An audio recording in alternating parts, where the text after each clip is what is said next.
I believe it is now time for us to get this round started.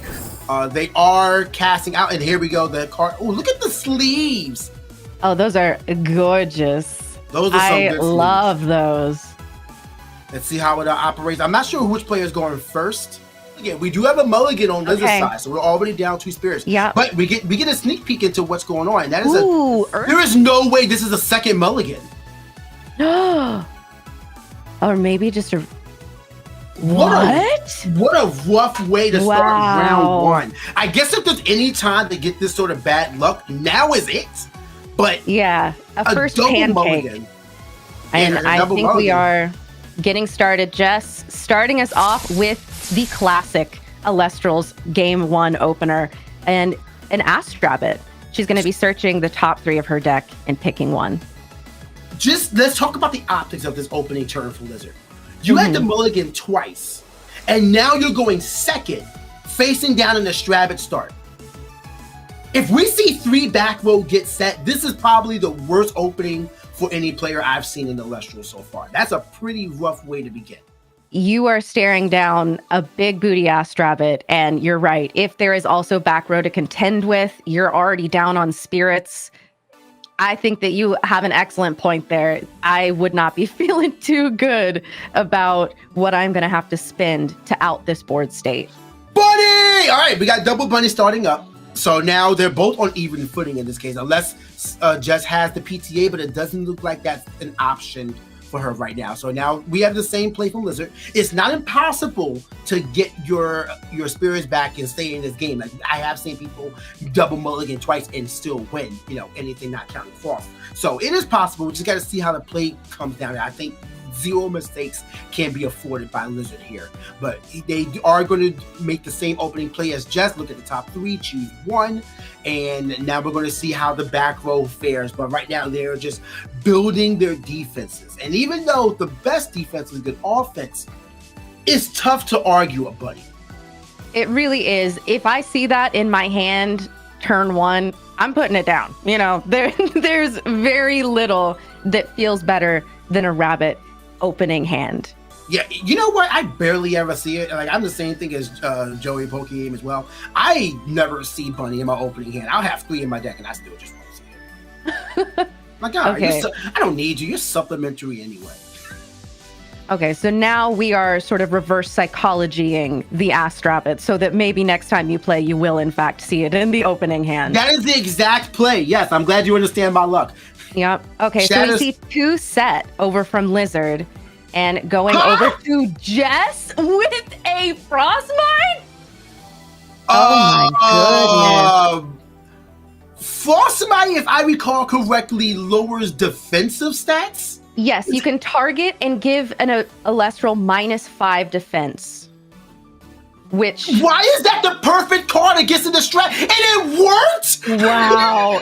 Astrabbit goes down. Those back row, I wonder what those are in this case. That's so exciting. This is really fun to see. We were talking about Spice, maybe seeing some Frost come through, and Jess has delivered in turn 2 of the first game. No, but see, that's the thing. Like, even if you're playing to the backers of Elestrals Clash, Warmite is a pretty good card in that format because there is no. Is that Equilinx? Is that Equilinx? Oh, I think we are seeing the 1-up Equilinx come out already. Turn 2. This is a good time for it to come out. Mm-hmm. Okay, set a 3rd. Oh, and it's just a swing? You're spending that hand must not be great if you're spending your Equilinx. Oh my goodness. Yeah. But then again, the meter's also only at 1. So like, when do you play Equilinx? Very true. And playing Equilinx without a Nexus Bank is very scary. I think that even if we could see some more Foloi Forests, even if they were to just act as Nexus Banks, could make Equilinx a little more consistent so that we don't have to see Equilinx just swinging in this tournament. I mean, it all depends on how they choose to, play their build. If we do see more Foloi Forest as a Nexus Bank, or even Scyther Demeter could be a Nexus Bank as well.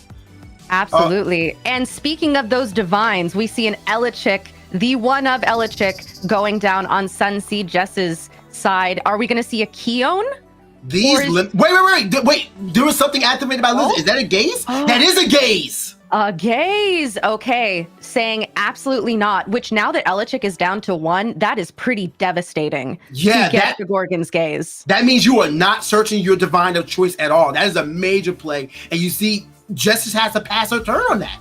Man, all these band cards just like, look at them staring at each other. Hey, look at us being here. Who would have thought?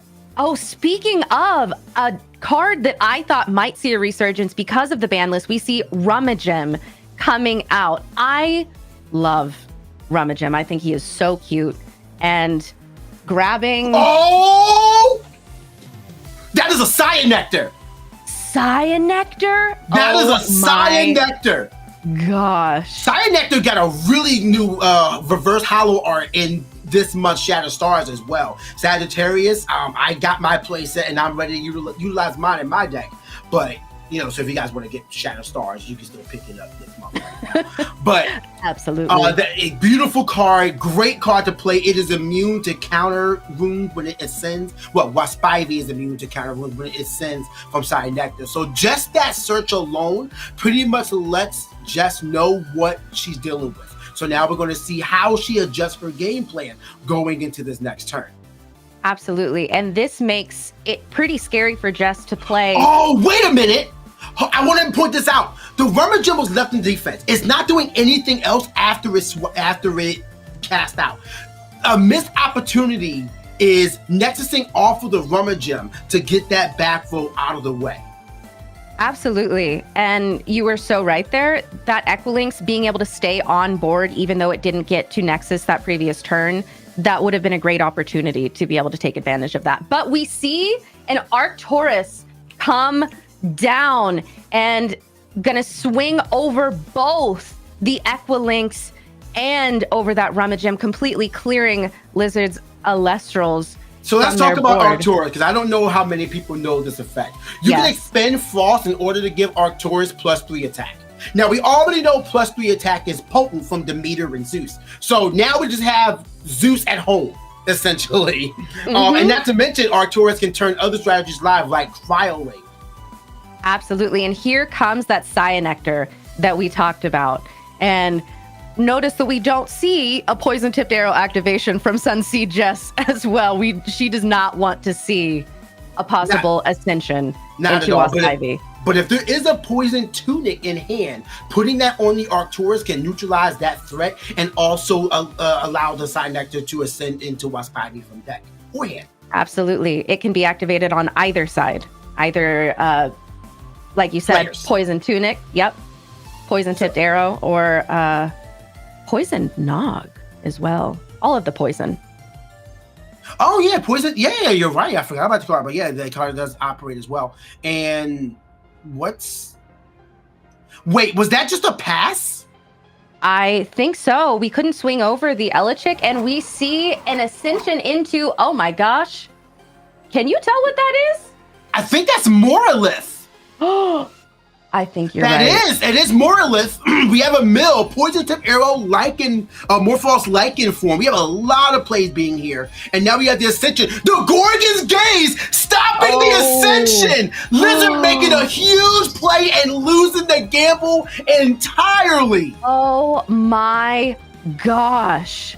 That was an incredible play from SunseedJess. She was hanging on to that Gorgon's Gaze. You know, once she saw that Cyanectar, that she knew that she needed to keep that on.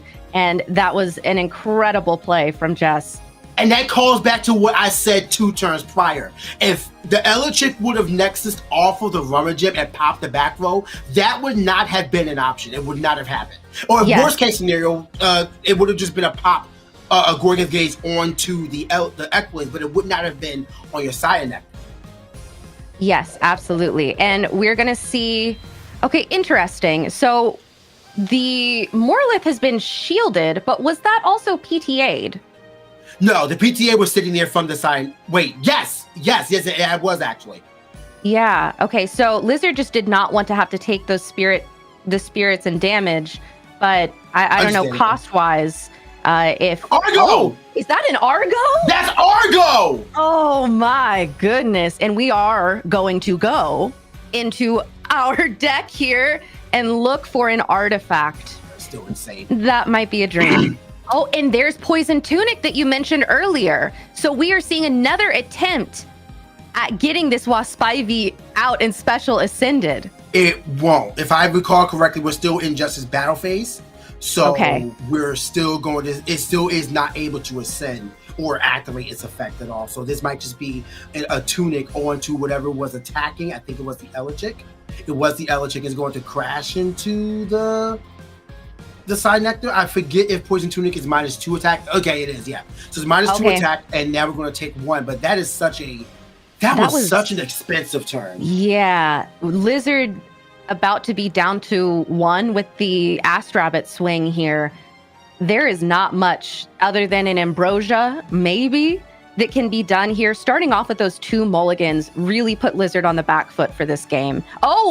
And there is the Ambrosia. We have a game, ladies and gentlemen. Ambrosia's going to be coming out, not only healing up Lizard by 3 or 2, however you want to consider it, but it's also allowing him to fix up the spirit deck however he needs for his next play. It is possible to make this play. 2 back row is on Justice's side, and we've only seen 1 Gorgon's Gaze be played. We have the Eddie. Don't you dare activate that. The little Eddie that could. We want to see Rabbit stay in attack. Absolutely. Yes. So now the back row on Jess was potent here. Are they live? Are they real? I think they might be. I have to imagine that Jess is able to answer the. Oh, okay. And Astrabbit is just going to go down. Hear me out. Hear me out. I believe those back row were real, but Jess looked at her hand first and said, I don't need this value. That's true, because we are looking at Lizard's completely empty, no sets or anything field over there. How do you cast out Moralith again? Wait a minute. Moralith has hit the stream. This Moralith can be noble cast if your opponent has fewer Elestrals in their underworld than you do. And that is why she was going into that underworld to count those up. We thought it was for the spirits, but it was in fact for that second Moralith. Incredible. No, I believe it's just the first Moralith, and that's going to be it. The game has been scooped. The hand has been revealed. Jess is going to take that 1-0. What an amazing game that one was, okay? Absolutely. That was really exciting to see Frost right off the bat. Our dreams came true. Yes. Oh, and what a masterful game from Jess. And I think that possibly our casters are ready to go into game 2 here. I don't know if I'm ready. Like, my heart is kind of chilled off after Jess's play in the last round. But yes, let's pass it off to game 2 here in round 1 of Swiss. And Lizard will likely be starting. I better not see a mulligan. I need you to just find the magic. Lock in, get that excellent opening hand. All right. Okay. Well, that's a galaxy. A galaxy right off the bat. I wonder if that was cited in between games or if that was in the original list. I'm trying to figure out what. Oh no! What does Frost might do to Galaxy? Does it make it a 0 attacker? Can we get Skyhawk on the 0 attacker? Oh my goodness gracious! And we did see one set from Lizard. And a bunny going down over on Jess's side. And it looks like the effect is good to go. There's no PTA activation. Nope, no PTA. So Astrabbit is going to be sitting there. And again, this is arguably the best play any caster can make right now. Just fortifying your defenses. Get yourself a top 3 search to fix up your hand a little bit more for your next play. Astrabbit turn 1 is just so potent. And I'm glad that everyone is getting new art for this. If you back Elestrals Clash with the full art that's coming, man, it's gorgeous. Such a good card. And there are so many good Astrabbit art out there as well. The Shatterstars art that Jess is playing that I just bought 9 more of on TCG Player. Viserys! And it is the Shattered Stars gorgeous stained glass art, Viserys. Another card that is sold out from Shatterstars, but you can find on TCGplayer.com. Yes, now that Elestrals is listed there, which I know that you have been very busy with that. Demeter coming out. There's my girl. I didn't get to see her last game, and I missed her, to be honest. What is this hand? Lizard is dropping everything. Gorgon's Gaze coming out. Now, here's the thing we have to start considering. First of all, Divine, I believe, not Blessing, Divine Healing and Moonrise is going to be great for Demeter being limited, in that first week when it comes out. But still, we got to worry about when you start playing your limited cards. Viserys, I can see being cast out as only 2, but it's an offensive card. You got to worry about what happens with Demeter. Oh my gosh, that huge Cryoblast coming out and taking down this one of 2 Viserys. Yeah. So that means that the second Viserys that comes out is going to be a 0 attacker galaxy. The second Viserys that comes out is just going to be a 5 attacker. But now we have the Frostmite coming out here and it's going to be making Galaxy a 0 attacker and it's going to be able to run over by Frostmoth in attack position. That is so funny. You knew this was going to happen too the second you saw that Galaxy drop. Is that as good as Gaze? Okay.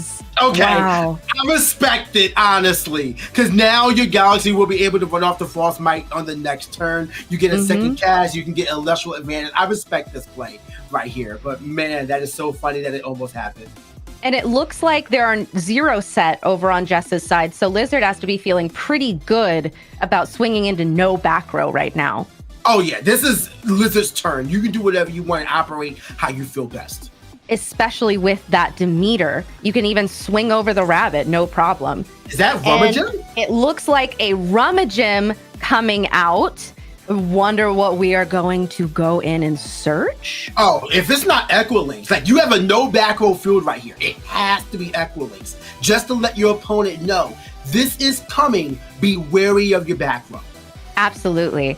Last time we saw the Cyanectar off of the Rummagem, but you're right. This is a perfect opportunity with Demeter set to have Equilinx come out. Huh? What is your hand, Lizard, to search out the second Vice?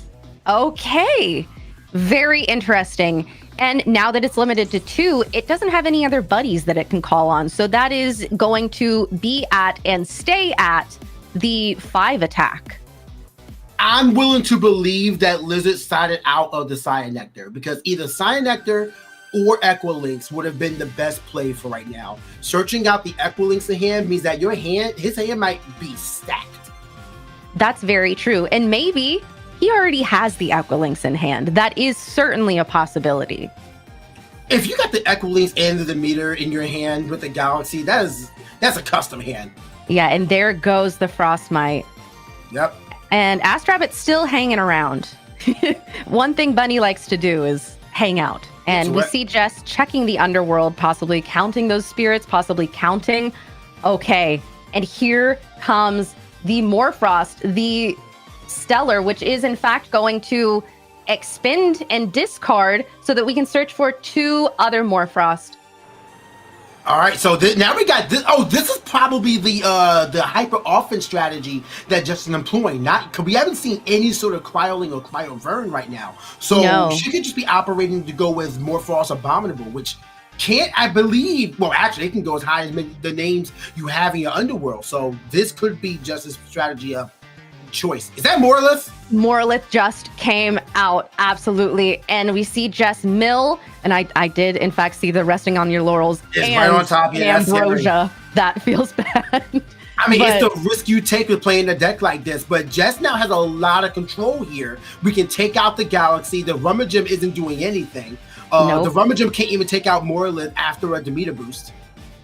That's true. Oh my Although goodness. we do have Vice in hand. Remember, we have Vice in hand, and it looks to be no back row set from Jess as well. So once again, Lizard's turn to play. Yep. And let's see. I think you're right. We could see that Viserys come out. Could even see Equilinx come out, or a Cyanectar. Okay. The little Cyanectar that could. And a Poison Tunic. Okay. A Poison Tunic coming out. So I was incorrect on my choice. He did not side out of the Cyanectar, but it was already in hand. That hand is stacked from Lizard this game. Absolutely. He just had everything that he needed, so he could go in and grab the Viserys for fun, essentially, with the Rummagem. Essentially, and now you can easily get over the Morlith. You can deal 2 spirit points of damage from Poison Tunic. You can boost up the Rummagem. Wait, is Rummagem 2 or 3? Rummagem is a 2 attack and 3 defense, I believe. All right, so you can't get over the Astrabic. Yeah, not quite a big enough boy, unfortunately. Unfortunately, Rummagem is such an interesting card. And here comes Wasp Ivy. Wasp Ivy. I wish I could tell what art that one is, but I want to say it's the original art from. Yeah, I believe that's the holo from Frostfall. Yes. But still great offensive pressure. Now, it's not utilizing its second effect as much. It's immunity because there's been no counter wounds even set by Jess besides the one Gorgon's Gaze. But otherwise, this is a really potent play. Poison Tunic goes down, 2 spirits are expended, and Lizard has a really commanding board. Huh? Yes. Wait a minute. How did the Strabic just go down? So I believe with the Poison Tunic, I thought that was equipped to the Morlith, but possibly it was equipped to the. But I saw the Tunic go to the Underworld with Morlith. I did too. Underworld.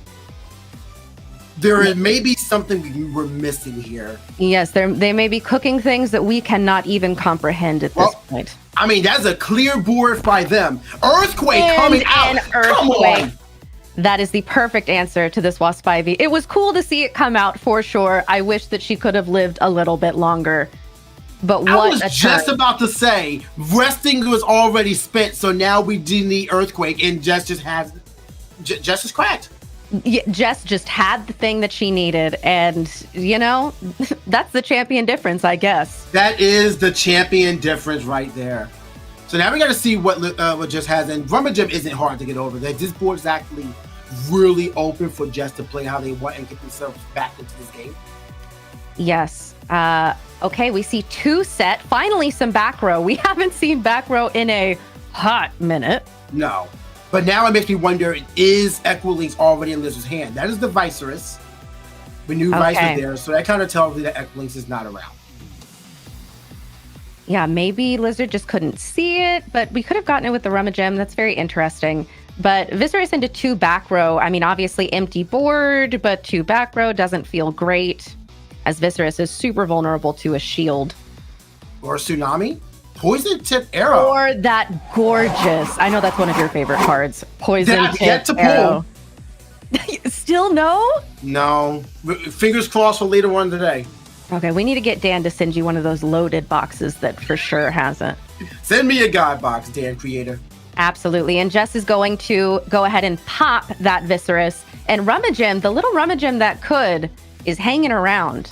Yeah, it's kind of a non-threat, but that makes it a threat. Like, oh, so now you're discounting everything that's about me. Ooh! I believe that's Indus form. Yes, that is the Indus form that we saw Jess grab with the Lichen form a few turns ago. So with this Indus form Morfrost, Jess can expend in order to search for up to 2 other Morfrost. But we are going to see an Ambrosia. Even though that one got milled by the Morlith, we still saw one from Jess. And the Indus form is in fact going to swing over the little baby Rummagem that could, and Rummagem goes down. Although that was a crash. Swing into. They are both 2 attackers. Yeah. So let's talk about the spirits that were brought back. 2 Frost and a Thunder. We may have an Astrabic play in the wings for Jess on the next turn. Very true. Or we did see Elestrals. Did you just expend the draw? Yeah. Oh, wow. We see an expend to draw from Lizard. That kind of makes me sad because I was really hoping the Equilings would be in hand already. And now it makes me wonder, we have Ambrosia. All right, so that helps out. But, now it makes me wonder why you didn't search it before. That's interesting. Paying for the Ambrosia with a Solar Spirit. I have to wonder what Lizard is running that requires I'm calling Solar. Argo with Golden Fleece. That's true. This is an artifact deck. That is absolutely a viable card to have added to this. Interesting. So now we have an open board on Lizard's side. No face down, so this is just his turn. So we could see a tap position. And Cryoling as well! Cryoling! Oh my goodness. You knew that this Cryoling had to be here. We didn't see any mill of it at all, so I assumed at that point in this game, in the clash, that it wasn't around. But now, so deep into game 2, we finally see it. This is going to be a quick ascension into Cryoling, a Cryovern, a hit for 2 points of damage, or nothing?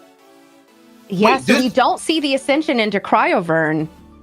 Oh, is that water? I think that might be a Leviathan under Cryoling. Yeah, so it is a misenchanted Cryoling. And we pass over to Lizard, who dropped another little boy who could, and grabbing another Cyanectar, which it makes me wonder if we're kind of in the end phases of this game. Are we going to see another Wasp Ivy come down? Yeah, if we see a Wasp Ivy come down now, this is going to be really strong. I'm really curious about the misenchanted Cryoling not going into Cryovern. That was puzzling me. So that was a search for the Shield of Achilles. Okay.